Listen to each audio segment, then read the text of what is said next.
We are in sync with the United States to launch the Viceland television network, which is obviously our first television network. It's also the first media company to go from a digital operation onto linear television. So it's been a really interesting learning process for us. Like, we weren't making content with act structures and commercial breaks. We were making stuff for the web. When it was done, we would put it up, and now we have deadlines and a launch date, and it's been challenging in that regard, but it's also been really exciting because it's allowed us to expand into serialized stories. We can take on broad topics in an episodic format, and our Canadian teams have been traveling the world into Baghdad, across Europe, all over the United States, everywhere to tell these stories. And it's largely about hosts and personalities and talents that have a really distinct point of view and sending them out into the world to tell stories. We have a show with Maddie Matheson, who's a Canadian chef we've been working with for a long time, and he has a very distinct point of view because he was, in his own words, a bit of a psychopath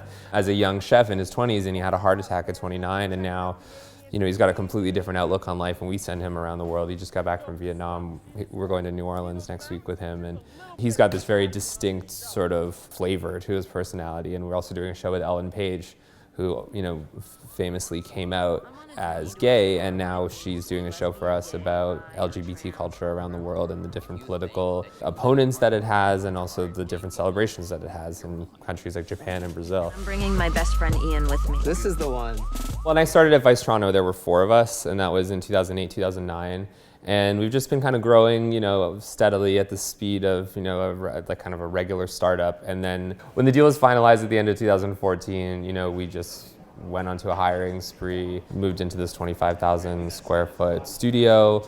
A lot of the growth has been around television to staff up these 12 television productions that we're doing. We've also grown our digital production department, so even though we are launching this cable network, we're still creating a lot of original documentary content for the web, creating mobile content. We have a daily show called Daily Vice that is like a news and culture sort of digest. Dutch police could deploy eagles against unlicensed We have over 30 offices on the globe, and I know for a fact that we're using what's been shown here as a way for those other offices to grow, which is really exciting to be a part of. And hopefully some of the bumps on the way can be smoothed out for other people. We're from a digital background, and so it's very natural for us to flow into the next sort of medium, and that's what makes it fun.